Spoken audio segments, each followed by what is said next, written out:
O que acontece quando você chega perto demais da verdade sobre os OVNIs? Alguns dizem que você recebe a visita dos homens de preto. O meu filho foi baleado na cabeça a queima-roupa. Eles costumam chegar na forma de homens de preto. Eles sabem onde você mora e sabem onde você estará a todo momento. Ele disse, Sr. Rhodes. E é claro que eu não o conhecia, mas é óbvio que ele me conhecia. Quem está por trás desse suposto programa secreto? Alguns dizem que é uma agência governamental secreta. Existem pelo menos 20 níveis de segurança acima do presidente. Ele não precisa saber sobre esses programas. Durante a nossa investigação, nós conseguimos filmar aquele que pode ser um verdadeiro homem de preto. Tem um cara de preto ali. Caramba, tem um cara de preto ali. Este é o caso número 64206, os Homens de Preto.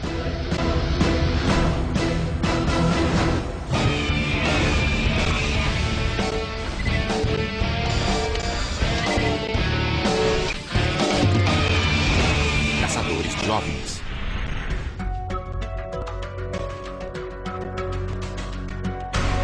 A única coisa que não investigamos até agora é a história dos homens de preto. Acho que essa é a parte mais temível e ameaçadora desse campo. Quem são as pessoas que silenciam as pessoas que falam sobre OVNIs? Os homens de preto são reais. Relatos sobre os homens de preto remontam aos anos 40, quando as pessoas começaram a relatar avistamentos de discos voadores. E isso não é coincidência.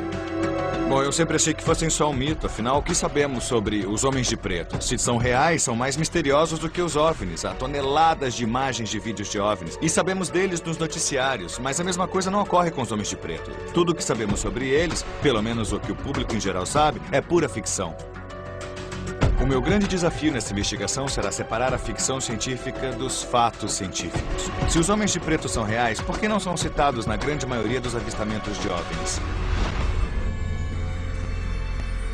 A gente tem relatos de testemunhos de pessoas que foram visitadas pelos homens de preto. E nós vamos conversar com pessoas que foram ameaçadas por eles. Então sabemos que os homens de preto são uma realidade. Nós só não sabemos exatamente o que ou quem eles são. À primeira vista, a própria existência dos homens de preto parece irreal, inacreditável mesmo. Mas existem testemunhas demais e casos demais de encontros com homens em preto para ignorarmos. Aparentemente, os homens de preto são um tipo de agente que aparece misteriosamente após determinadas aparições de OVNIs e tentam silenciar as testemunhas. Eles supostamente usam medo, intimidação e ameaças diretas para manter as pessoas caladas. Já ouvimos dizer que os homens de preto são oficiais do exército ou do governo, híbridos, parte extraterrestres, parte humanos. E até ouvimos dizer que os homens de preto são 100% extraterrestres e que, no início, eles apareciam só para recolher evidências, mas depois passaram a silenciar as pessoas.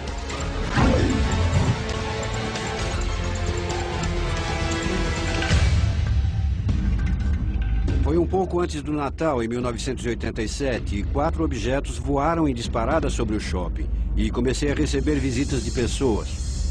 Danny Gordon é locutor de rádio e mora em Whitville, na Virgínia. Após falar abertamente em seu show de rádio sobre os estranhos OVNIs que ele viu em 1987, os homens de preto entraram na vida dele e a mudaram para sempre. Entramos no estacionamento de uma loja de departamentos em Whitville e percebemos que umas crianças num ônibus escolar estavam apontando para cima. E havia 4 objetos voando sobre o shopping. Então peguei minha câmera e gravei os 4 objetos. Aí pedi a umas pessoas que sabem um pouco mais de física do que eu, que me dissem os globos. Eles disseram que eram 4 objetos separados, porque a curvatura era evidente demais para ser um objeto só com 4 luzes nele. A foto do Danny mostra supostamente 4 objetos separados, agrupados no céu noturno. Ele os viu, assim como um punhado de outras pessoas que estavam no estacionamento naquela noite.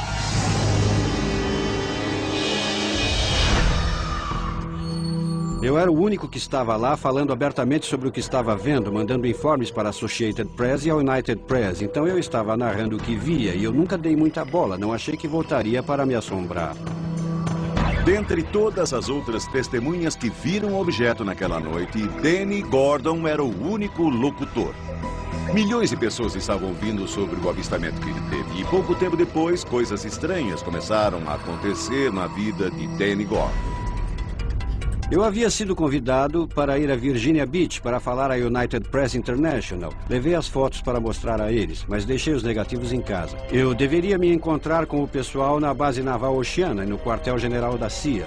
Mas quando liguei para eles, disseram que o general que ia se encontrar comigo não estava e perguntaram se eu havia trazido os negativos. E com a minha ingenuidade interiorana, eu disse não, eu os deixei em casa. E quando voltei em Virginia Beach, descobri que meus negativos, só aqueles negativos, haviam sido levados. Se os negativos só tivessem desaparecido, seria uma coisa. Mas o Danny dizer à CIA que ele deixou os negativos em casa e então descobrir que estavam sumidos, isso me parece mais do que uma coincidência. Não me parece que você realmente tenha sido ameaçado. Isso por acaso não aconteceu? Sim, eu costumava receber telefonemas do tipo: escute aqui, deixe quieto, esse é um assunto do governo. Havia carros pretos do governo me seguindo até em casa. E um homem me ligou dizendo que se eu falasse com os repórteres, estaria pondo em risco a mim ou a minha família. E eu falei. Em 1991, a intimidação incessante de Danny Gordon foi muito além das ameaças. Ela se transformou em violência física. O meu filho estava numa festa e foi baleado na cabeça a queima-roupa bem aqui na têmpora. Foi uma Magnum 32, ele entrou em coma na cirurgia às 9h30 e acordou 21 dias depois e estava cego. Não sabemos quem atirou nele. Porque as outras pessoas disseram que tinham sido os caras vestidos de preto. Depois disseram que foi ele. Até hoje ainda não sabemos quem atirou nele. Suspeita que os homens de preto tenham ido até as testemunhas e as persuadido a não dar prosseguimento ao testemunho delas? Eu espero que não mesmo. Então eu disse, se existe uma chance ínfima disso estar ligado aos OVNIs, eu disse à minha esposa, não posso me arriscar e continuar a fazer isso. Ainda não se sabe se foram os homens de preto que atiraram no filho de Danny Gordon. Mas o incidente o deixou tão apavorado que ele parou de falar sobre OVNIs. Totalmente. E agora, falando conosco 18 anos depois, ele finalmente rompe o silêncio. Você acredita que os homens de preto são reais? Que eles realmente existem? E qual acha que é o propósito deles? Eu não tenho dúvida, porque falei com muitas testemunhas que foram visitadas por OVNIs e em seguida homens de preto vieram e tentaram ver as fotos que eles tiraram e apreendê-las. E algumas pessoas tiveram as fotos apreendidas. Mas se eles se vestem de preto ou não, eu não sei. Mas eu sei que alguém foi à minha casa, arrombou a minha casa e quem sabe pode ter sido quem baleou o meu filho. Se os homens de preto realmente atiraram no filho de Danny Gordon, eles não deixaram provas para incriminá-los. Para chegar mais perto da resposta, precisamos encontrar um caso em que evidências tangíveis tenham sido deixadas para trás.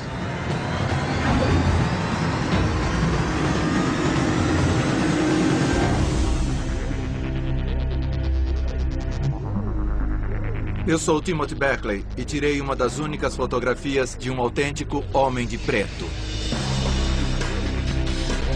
Timothy Beckley escreve sobre OVNIs e teve o seu próprio encontro misterioso com um homem de preto. Mas Timothy teve a sorte de estar com uma câmera na mão. Em 1968, uma sucessão de avistamentos de OVNIs ocorreu no céu sobre o norte de New Jersey e, em particular, Jersey City. Houve uma série de casos em que os OVNIs tinham descido bastante e pousado num parque próximo. E vários adolescentes ficaram assustados e correram para chamar os pais. E uma dessas pessoas com quem mantive contato era um cara chamado Jack Robinson, que era o investigador desse caso. E ele alega que enquanto entrevistava esses adolescentes, pôde ver um Cadillac preto com vidros escuros parado no final da rua. E de vez em quando os vidros desciam e alguém espiava para fora. E quando ele ia trabalhar, era empregado de um banco em Nova York. Ele pegava o trem para lá todo dia, enquanto a esposa dele saía para os afazeres, compras e tudo mais. E ela disse que quando deixava o prédio, havia uma pessoa misteriosa parada numa entrada do outro lado da rua, vestida de preto e com um chapéu preto cobrindo o rosto. Então nós decidimos, vamos de carro até Jersey City uma manhã dessas e ver se é mesmo alguma coisa. E com certeza nós chegamos lá e lá estava esse indivíduo, na maior cara de pau, parado na entrada com um chapéu cobrindo os olhos, vestido de preto e com o maior jeito de não pertencer àquela vizinhança. Então, o Jim me deu a câmera dele e eu me inclinei pela janela e tirei uma fotografia desse indivíduo parado na frente da porta.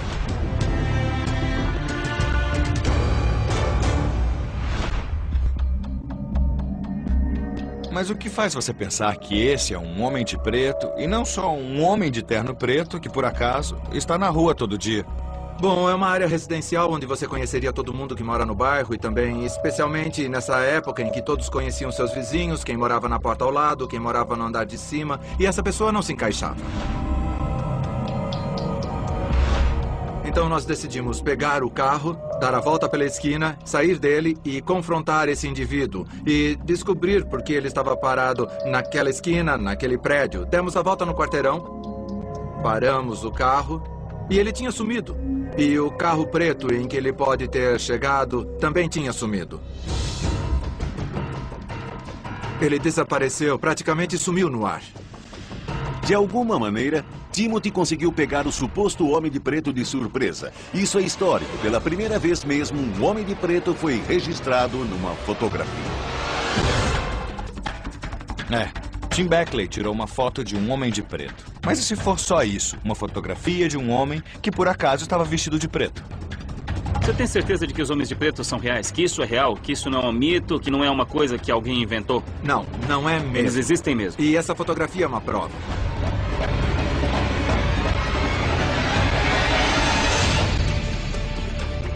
Nós examinamos a foto de Tim Beckley e não existe nenhum sinal de manipulação digital nem fotográfica. E os artefatos presentes na foto muito provavelmente são um subproduto da emulsão do filme. Tim tirou esta foto em Jersey City em 1965. O caminhão que aparece em primeiro plano é uma picape C10 da primeira geração. E esta provavelmente é uma C10 1962. Dá pra ver pelo farol arredondado, pelo limpador de para-brisa invertido do lado do passageiro e pelos retrovisores laterais grandes e retangulares. Se esse era um verdadeiro homem de preto, é mais do que provável que estivesse ciente da presença de Tim e nunca teria permitido que essa foto fosse tirada.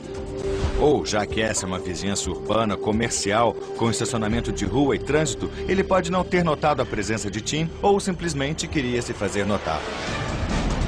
Até agora, temos o encontro de Danny Gordon com os homens de preto que podem ser responsáveis por supostamente terem atirado no filho dele. E temos Timothy Beckley, que tirou uma foto de um homem de preto.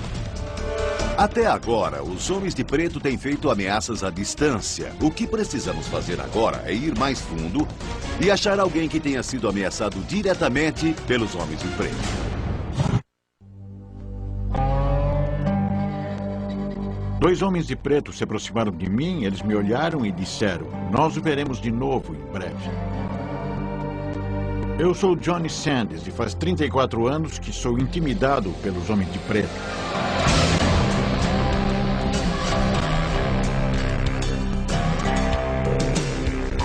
Vamos nos encontrar com Johnny Sanders, um cantor de música country que em 1976, enquanto dirigia perto de Las Vegas, teve um dos encontros mais estranhos com homens de preto que descobrimos até agora. Eu vi um feixe de luz no céu que atingiu o chão à minha direita. Vinha de um objeto com forma de charuto. O carro do Johnny Sanders parou de repente. Enquanto ele examinava o motor, tentando fazer o carro pegar de novo, 2 do que ele chama de extraterrestres foram até ele.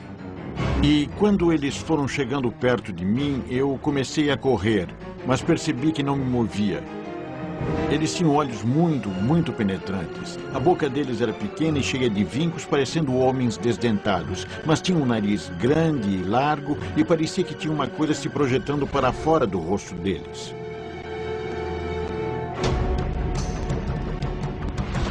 Um deles começou a falar, mas não estava falando pela boca. Então eu perguntei a ele: "De onde vocês são?" E ele disse: "Lá de cima." Eles me fizeram um monte de perguntas. E então ele disse: "Vamos embora agora, mas nos veremos muito em breve." Eles então se viraram, saíram andando e o flash de luz fez assim e eles foram embora. O encontro do Johnny Sanders com extraterrestres deu muitas manchetes. Graças a isso, ele virou uma celebridade. Alguns dias depois, o Hotel Sahara o convidou para fazer uma espécie de demonstração pública no saguão deles. E eles contrataram um artista para desenhar um dos extraterrestres que Johnny viu. E quando ele chegou às guelras e ao nariz, o artista perguntou: "Por que eles têm nariz e também guelras?" E eu disse: "Eu não saberia dizer por quê." E foi nessa hora que os 2 homens entraram e ficaram parados lá, vestidos de preto. E eu notei que um deles tinha um andar meio desajeitado. Ele tinha um jeito meio duro. Ele se inclinou na minha direção e então ele disse: responderei a essa pergunta se você me permitir. Existe uma região do céu que fica a 8 anos-luz e meio daqui e se chama Sirius. Ele disse, lá tem um planeta que sabidamente é do tipo aquático, metade água e metade terra. Então isso explicaria as guelras e o nariz. Aí ele disse, nós temos que ir agora, mas nos veremos de novo muito em breve. Bom, essa foi a mesma coisa que os extraterrestres me disseram no deserto uns 3 ou 4 dias antes. E quando saíram pela porta do corredor, o guarda de segurança, que não estava mais distante deles do que vocês estão de mim, quando ele chegou à porta, ele se virou, voltou andando e disse, aqueles caras simplesmente desapareceram em pleno ar. Talvez nesse caso os homens de preto estivessem brincando com a cabeça dele. Não para dissuadi-lo de falar, mas para fazer com que a história dele parecesse tão absurda, tão inacreditável, que quando ele falasse, ninguém acreditaria.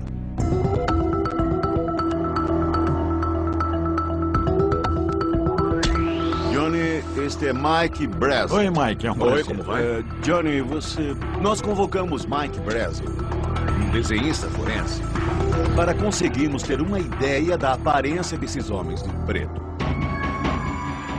Ele tinha olhos bem pequenos e um nariz pequeno, mas arrebitado. E o cabelo dele estava penteado para trás. E como acha que era o formato da cabeça dele? Tinha uma aparência meio pesada, com um queixo largo e pesadão. A boca não era muito grande. Então, o que me diz? Visto um terno preto no cara e é ele. Eu tenho a imagem dele na minha cabeça há 34 anos. Esse é ele. Aparentemente, o retrato do Homem de Preto do Johnny Sands ficou perfeito. E eu acho que o Johnny fica perturbado ao olhar para o desenho. O que você acha da história de Johnny Sands? Ele foi muito específico sobre o que aconteceu. Me parece que, graças a todos os detalhes, eu acho que alguma coisa realmente aconteceu ao Johnny Sands. E não dá para ignorar o testemunho. O Johnny Sands não só passou no teste do detector de mentiras, como também passou num teste de estresse de voz. Segundo autoridades, parece que ele está dizendo a verdade. E por mais absurdo que pareça, eu estou inclinado a acreditar nele. Estamos ouvindo muitas coisas diferentes. Ficamos sabendo que alguns são intimidadores e que outros agem muito estranhamente, como se fossem extraterrestres, como você sugere. Mas até agora, o único padrão que temos é que essas pessoas estão vendo homens vestidos com roupas pretas. Não estão só vendo homens vestidos de preto. Estão vendo homens fazendo vigilância, como a fotografia que Timothy Beckley nos mostrou, ou pessoas que dão avisos e depois cumprem o que disseram. Quer esses homens de preto sejam humanos, tentando proteger o segredo da existência dos OVNIs, ou realmente extraterrestres observando as nossas atividades. Uma coisa está muito clara. Existe uma ligação direta entre homens de preto e OVNIs.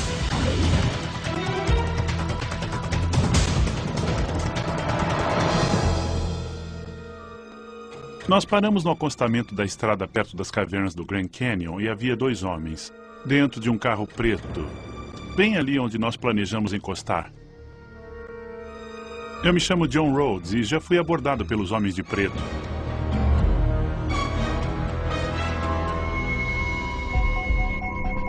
Conhecemos John Rhodes numa investigação anterior quando estávamos procurando uma base extraterrestre subterrânea em Dulce, Novo México. Em 1996, quando foi procurar uma base subterrânea perto das cavernas do Grand Canyon, no Arizona, ele deve ter chegado perto de alguma coisa importante, porque algumas figuras bizarras cruzaram o caminho dele. Eu vinha para cá vindo de Las Vegas para investigar as cavernas do Grand Canyon. E quando começamos a parar no acostamento da estrada, havia um carro preto novo e brilhante, e havia 2 caras de terno dentro dele esperando por mim. Um deles estava encostado no carro e o outro veio em direção a mim quando eu estacionava. Eu saí do carro e o homem veio até o meu veículo e, me olhando nos olhos, ele se virou para mim e disse, Sr. Rhodes. E é claro que eu não o conhecia, mas obviamente ele me conhecia. Então esses caras sabiam seu nome? É. Nossa. Sabiam o meu nome. E o mais importante, sabiam que eu estaria bem ali. Eu acho estranho que no meio de nada, de repente, aparecem dois homens que sabem o nome de John Rhodes. Eu não acho que esse encontro foi por acaso. Ele se virou para mim e então disse: bem, sabe, Sr. Rhodes, o senhor pode cair lá e se machucar. O senhor pode cair em algum buraco por lá e nunca mais ser encontrado. E eu sabia que isso era uma ameaça. E o que aconteceu? Voltaram para dentro do veículo e eu nem os olhei ir embora porque eu não queria que pensassem que haviam me intimidado. E eles tinham algum tipo de identificação, seja no terno ou na carteira? Nada, nada. E de fato, quando olhei para o veículo deles, não tinha nenhum grão de poeira. É como se não tivessem passado por ninguém que tenha levantado poeira na estrada e coberto o carro deles. Os sapatos deles estavam totalmente brilhantes, dava para ver o seu reflexo neles. Eram pretos e não parecia que já estavam lá.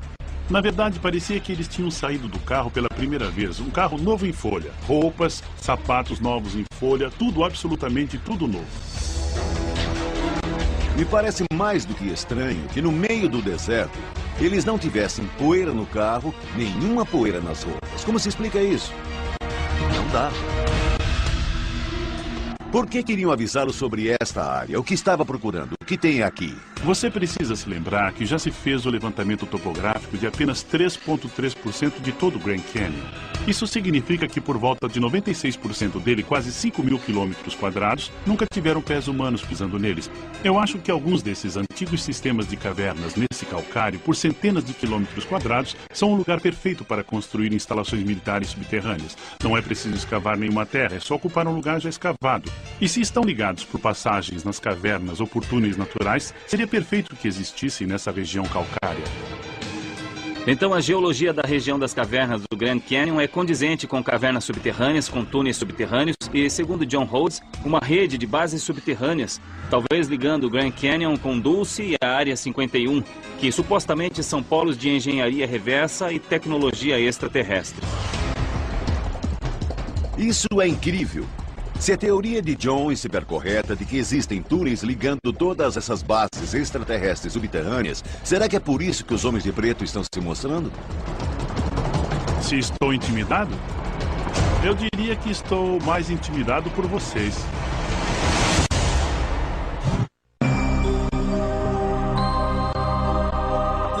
Estamos investigando um dos locais de onde os homens de preto podem estar vindo.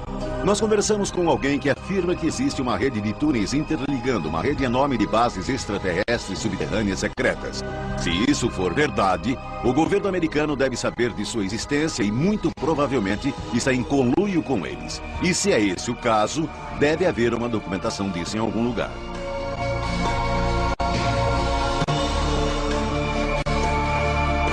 Vamos nos encontrar com Michael Shred, um historiador aeroespacial militar que em sua pesquisa discorre sobre como o governo norte-americano pode estar por trás dos homens de preto.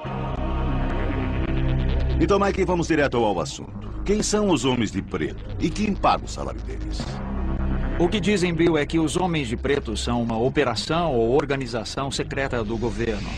Sustentada talvez pela verba secreta, que está mais ou menos embutida na verba da Força Aérea. Mas como exatamente eles estão conseguindo essa verba? Esse dinheiro vem dos contribuintes?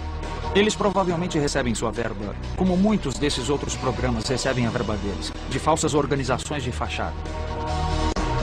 A chamada verba secreta é uma alocação de fundos para as agências de investigação militares e de informações. E eles não têm que prestar contas. E como podemos provar isso? Temos o artigo do Detroit Free Press e isso aqui data de 8 de fevereiro de 1987 e nele diz: livro secreto, esconde projetos militares, a verba secreta do Pentágono triplicou sob a administração Reagan. Você sabe o que está acontecendo com o dinheiro dessas verbas secretas hoje? Bem, se extrapolarmos os dados, Kevin, fica claro que essa verba secreta cresceu para cerca de 300 bilhões de dólares por ano. Mas no que estão usando isso e para quê? Essa é a grande pergunta. Aqui nós temos o organograma dos níveis de acesso de segurança. E se você olhar aqui embaixo, Ele começa com restrito, depois vai para confidencial, depois para secreto, altamente secreto, SCI, USAP. Acima disso, existem 28 níveis de criptografia altamente secreta. O presidente fica no nível 17. Ele pode acessar os códigos de ativação ou códigos de lançamentos nuclear, mas depois você verá o que interessa. Existem pelo menos 20 níveis de acesso de segurança acima do presidente. Ele não precisa saber desses programas. Isso tudo é só uma teoria de que existem 20 níveis de projetos secretos acima do presidente dos Estados Unidos. Contudo, ela é bem plausível. E se os homens de preto realmente estão ligados ao governo americano, é bem possível que o presidente não soubesse nada sobre eles. É negação plausível. Mas se esses programas são tão secretos assim e são tão importantes para a nossa segurança nacional... Sem dúvida alguma. Que tipo de medidas seriam tomadas por alguma agência se algumas dessas informações acabarem vazando? Se você tem uma nave capaz de ir até Marte e voltar na hora do almoço, você vai dar essa tecnologia aos seus concorrentes, aos seus adversários, ou até dentro do governo? Não. Eles vão manter isso em segredo, não reconhecerão sua existência. Eles precisam controlar essa vantagem a qualquer custo. Acha que eles chegariam a usar força letal? Sem dúvida alguma.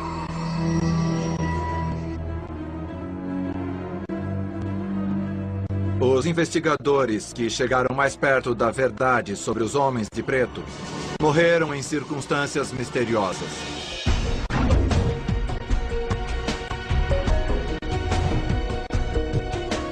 T. Allen Greenfield é um pesquisador de OVNIs e escritor que tem investigado o fenômeno dos homens de preto há décadas. E ele sabe até onde eles irão para silenciar as pessoas que sabem demais. A maioria das pessoas costuma achar que os melhores casos sobre os homens de preto são os casos antigos. Muitos dos casos mais recentes não ganham o mesmo tipo de publicidade por um motivo bem simples. A maioria das pessoas especializadas em investigar os homens de preto morreu misteriosamente. E nenhum deles tinha mais de 40 ou 50 anos. As pessoas que chegaram mais perto da verdade morreram. Um ufólogo famoso é o lendário escritor Morris K. Gillespie, um pioneiro. Ele escreveu vários livros e alguns pesquisadores acreditam que quando ele chegou perto demais da verdade, os homens de preto o silenciaram de uma vez por todas. Gillespie escreveu um livro chamado Caso dos OVNIs. E supostamente esse homem perfeitamente equilibrado que não tinha nenhum motivo para se suicidar, foi suicidado. Ele supostamente asfixiou a si mesmo num carro. E parece que isso foi feito de maneira tão requintada que obviamente foi realizado por outra pessoa ou pessoas que tinham motivos para fazer parecer que o Sr. Gillespie tinha cometido suicídio. Os policiais que investigaram a cena do crime disseram que parecia ser um assassinato disfarçado para parecer suicídio. Eu acredito que ele foi assassinado porque acabou sendo vítima em alguma coisa que escreveu. Ele foi vítima do que chamamos de homens de preto. Um outro caso de pesquisador de OVNIs que morreu antes da hora, supostamente nas mãos dos homens de preto, é o de Frank Edwards.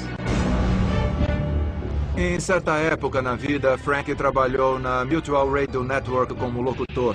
E ele realmente falava bastante sobre OVNIs. Ele teve a vida ameaçada, ele ignorou a ameaça e continuou a divulgação. E então, ele escreveu Discos Voadores, um assunto sério. Foi o único livro do gênero que chegou à lista dos mais vendidos do New York Times, mais de 1 milhão de cópias.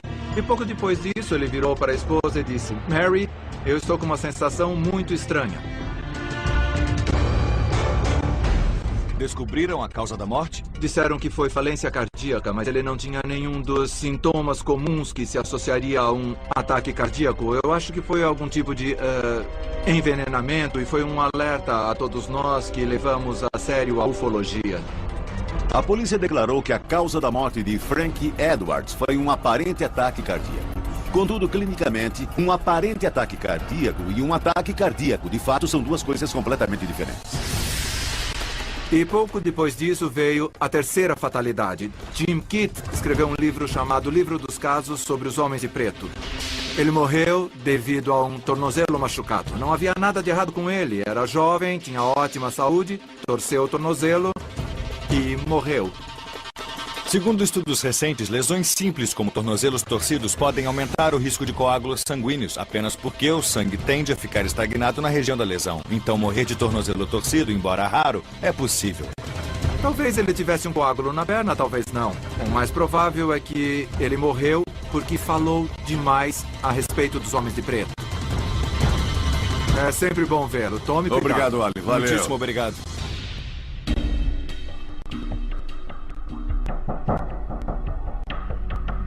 Bem, cavalheiros, eu acho que vocês finalmente encontraram histórias de pessoas que foram feridas por homens de preto. O que estão pensando sobre o que ouvimos de Allen Greenfield? Alguns desses ufólogos, se não todos eles, podem ter sido vítimas das causas que foram relatadas. Mortes naturais, queda, doença do fígado, seja o que for.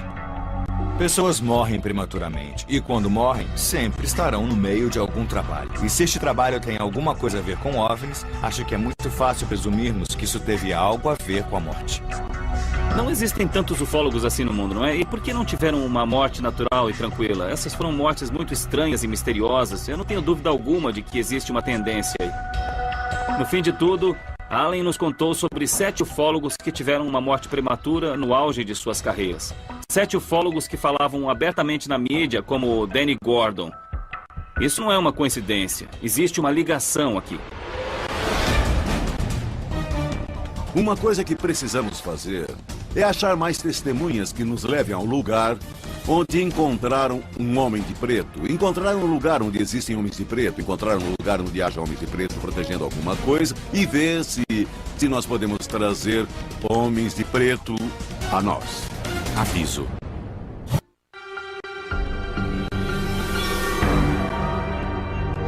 Estamos aqui em Utah investigando os homens de preto. Cerca de 200 quilômetros a sudoeste de Salt Lake City, existe uma instalação militar chamada Campo de Provas de Dagway. Ele foi construído em 1942 para testar e desenvolver armas químicas e biológicas para a Segunda Guerra Mundial. Ele está em operação contínua desde então. Mas o que realmente acontece lá é altamente secreto e ninguém sabe o que é. Muitos OVNIs foram vistos nessa área. E alguns pesquisadores se referem a Dagway como a nova Área 51. Talvez este seja um dos lugares de onde os homens de preto estejam aparecendo.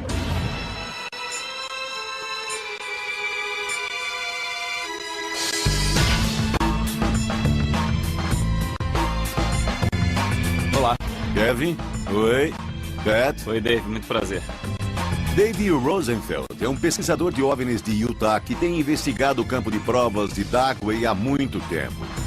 Ele tirou algumas fotos incríveis de OVNIs e de outras coisas no céu de Dagway e descobriu algumas informações restritas. Obtive as informações de um indivíduo em particular que trabalha em Dagway.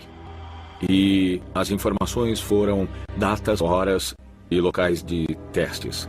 Lasers em anel, camuflagem invisível, testes de veículos aéreos, era uma lista enorme. E quando fazem esses testes, eles atraem OVNIs.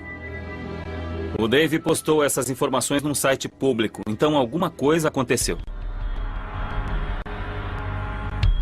Por volta das 8 da noite, bateram à minha porta. Eram 2 indivíduos, um estava à porta e um ao lado do carro. E usando uniformes escuros. Poderia descrever o carro em que eles chegaram? Era um carro preto de 4 portas. Havia alguma insígnia no carro, números? Placas do governo. O cara que veio até a porta tinha um corte escovinha, era loiro e muito intimidador. E usava aqueles óculos típicos de policiais. E me perguntou, é Dave Rosenfeld? Eu disse sim. E ele disse, bom, o senhor tem uma determinada informação em seu site que precisamos tirar imediatamente. Me perguntou se o meu computador estava em casa. E eu disse que sim. Ele disse, bom, posso entrar e ver o senhor tirar aquilo do site agora? E eu disse, não estará lá mais em 10 minutos. Ele entrou e ficou me olhando tirar e acabou com eles me dizendo, nós não queremos mais ver nada assim de novo em seu site. E se virmos isso outra vez, vamos voltar. E o senhor não quer que voltemos. Existem muitos furos na história de Dave. Se o governo quisesse fechar o site dele, poderia ter feito isso de qualquer lugar. Mas tenho que admitir que fazer uma visita a ele tem tudo a ver com a intimidação típica dos homens de preto. Por quanto tempo essa informação ficou no seu site antes desses caras irem te visitar? Ficou por uns 4 dias. E você acha que a informação que postou na internet justificava esse tipo de tratamento? Era tão importante assim? Sim, era. Mike Brazel, um desenhista forense, conseguiu fazer um retrato do Homem de Preto, de John Sands. Tinha olhos bem pequenos e um nariz atarracado. Do Homem de Preto, de John Rhodes. Os olhos dele eram bem amendoados e o cabelo dele era cortado à escovinha. E do Homem de Preto, de Dave Rosen. O cabelo dele estava cortado à escovinha, nariz estreito e era alto, mas musculoso. 3 desenhos separados. Contudo, existe uma semelhança sinistra entre eles. Talvez sejam os mesmos homens de preto capturados na foto de Tim Beckley.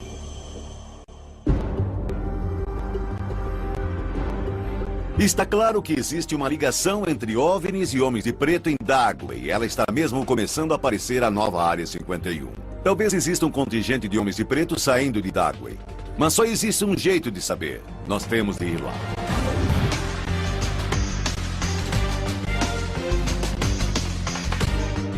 Aviso. Propriedade do exército americano. Vamos nos encontrar com Ken Stewart e Bob X, que foram essenciais em nossa investigação de bases subterrâneas, tanto perto daqui como em Dulce, Novo México. Ken e Bob têm investigado Dagway há anos, e eles também tiveram um encontro com homens de preto. Ficamos sabendo que esta área era a nova Área 51. Então, viemos aqui para colher informações e verificar que realmente esse era o caso. Nós tínhamos parado no hotel em Willow Spring. E um cavalheiro lá, o dono, disse: os rapazes vão para o deserto? E nós dissemos sim. E ele disse: olha, tem umas coisas estranhas acontecendo no deserto. E disse: bom, vocês estão armados, né? Vocês estão levando armas? E nós dissemos sim. Ele disse: ótimo, mas fiquem alertas. Então nos dirigimos até o local. Era umas 9 da manhã. E quando eu saí de um pequeno retorno, eu olhei no retrovisor e vi uma nuvem de poeira se aproximando bem rápido. Aquele veículo grudou na nossa traseira e eu fiquei reduzindo, esperando que ele desse a volta e passasse, mas ele não passou, ficou diminuindo. Finalmente o Bob disse: ei, encosta, eu já estou cheio disso. Nós encostamos e o Bob saiu do carro. Eu fiquei lá dentro, ajustando o espelho, e havia 2 caras dentro do carro. O carro não tinha nenhuma insígnia, nenhuma luz piscando, nada mesmo. Foi ali. O motorista saiu e o Bob também. Eu fiquei entre os 2 veículos. Ele estava vestindo calças largas. Sei. E vestia um colete. Eu não vi nenhum distintivo, mas sabia que aquele cara estava vestido de preto. E ele disse: o que estão fazendo aqui? E eu disse: só tirando umas fotos. Ele disse: mostre sua identificação. E eu disse: preciso saber quem você é. E o homem fez assim: isso é tudo que você precisa ver. E ele apontou para a placa G14. Uma placa de carro G14 é uma placa do governo. O General Service Administration, ou GSA, tem uma frota desses veículos espalhada pelo país para uso oficial pelas agências e departamentos do governo. Eles são numerados de G11 a G91. G14 designa uma frota de carros grandes para uso interagências. Como podem ver, esse lugar é mesmo remoto. E lá estavam eles 2 e nós 2 e nada mais por perto. E a coisa podia ter azedado. Então eu fiquei com a minha arma no meio das pernas. Estava com o retrovisor do motorista virado para ele e o retrovisor central virado para o passageiro. Eles esperavam nos intimidar, nos fazer desistir do que estávamos fazendo, nos fazer ficar de joelhos e todo aquele lance tipo o Santo Graal. Mas não foi o que aconteceu. Depois disso, voltei para dentro do carro e fomos embora. Eles nos seguiram até onde a estrada fazia a curva e nós fomos para Vernon. E eles seguiram reto, mas ainda estavam na nossa cola. Talvez assim como o John Rhodes, o Ken e o Bob estivessem se aproximando muito de alguma coisa que o governo não queria que vissem. Mas eu anotei o número da placa. E o que descobriu? Bom, foi muito interessante. Quando eu voltei à minha jurisdição, porque na época eu trabalhava como policial, averiguei a placa que pertencia a um Jeep branco do Departamento de Gerenciamento de Terras do município de Park, no Colorado. Mas não era um Jeep? Não era um Jeep. Então eu liguei para o supervisor do Departamento de Gerenciamento de Terras do município de Park e perguntei: vocês têm um veículo com essa placa? E o supervisor disse: com certeza, e eu estou vendo ele pela janela do meu escritório. E o município de Park fica a 1.200 quilômetros de lá. Aquela placa não pertencia àquele veículo. E isso, é claro, acionou 1000 alarmes dentro de mim. E está tudo se encaixando. Os homens de preto têm um longo histórico de usurpar a identidade alheia. E agora esses 2 homens de preto aparentemente foram flagrados numa mentira. Talvez aquelas placas G14 tenham realmente sido tiradas de outro veículo. Deixa eu fazer uma pergunta. Estamos de pé aqui e agora. Acha que estão de olho em você? Com certeza. É melhor E eles acreditar. monitoram comunicação, já nos disseram um monte de vezes. Se você está no rádio ou se está no celular, toda essa área aqui está sendo monitorada. Mas estamos em terras públicas agora, por que estamos sendo monitorados? Bom, a base fica bem ali. E mal começamos a falar sobre sermos vigiados por homens de preto, 2 helicópteros apareceram em cima de nós. Tá vendo isso, Kevin? Tô. Aí vem eles. E vão passar bem em cima da gente, pessoal.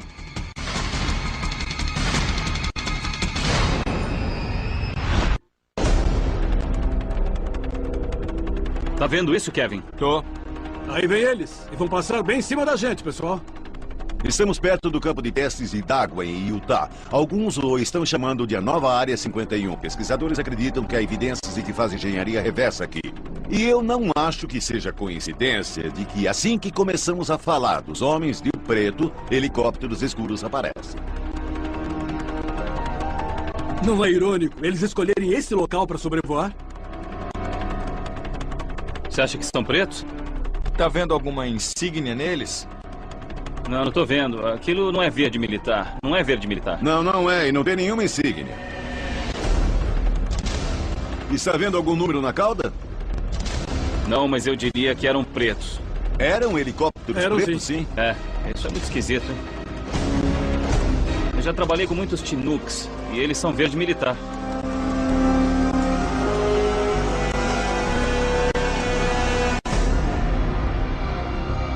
O que você acha que tá rolando? Quem são esses caras? O que eles estão querendo da gente? O que eu acho é que são de uma organização particular, trabalhando em conjunto com alguém que está envolvido com discos voadores ou OVNIs, chame como quiser.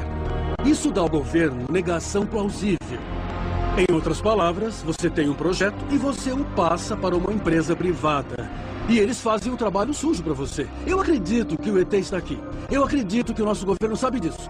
Portanto, existe coisa melhor do que ter uma entidade para conduzir algumas operações sem que você tenha de mandar o seu próprio pessoal. Você só precisa pegar o telefone e dizer, olha, temos uma testemunha aqui que tem evidências. Por que não vão intimidá-la, mandá-la se calar?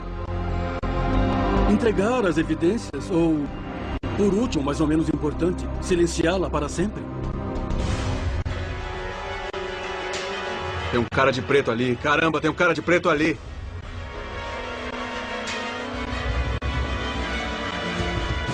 Tá todo de preto? Ele tá entrando... Ele tá andando na frente de um furgão branco parado perto do prédio.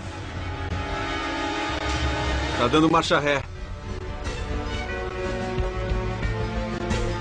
Eles acabaram de esconder aquele furgão. O furgão foi colocado atrás do prédio. Ele tá ali, olha, atrás do prédio. Estávamos lá em Dagway falando dos homens de preto. Será coincidência que um homem de preto aparentemente estava nos vigiando o tempo todo?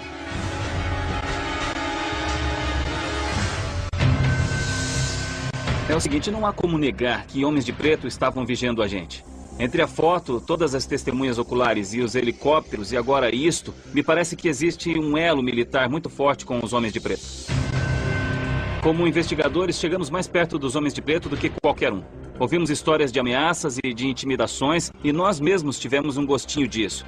Eles são reais, e sabem mais sobre o fenômeno dos OVNIs do que qualquer um. Tivemos testemunhas confiáveis e é difícil questionar relatos em primeira mão. Mas considerando os avistamentos, as ameaças, as intimidações e até o nosso próprio encontro em Dagway, acho que é muito provável que tudo isso sejam só coincidências.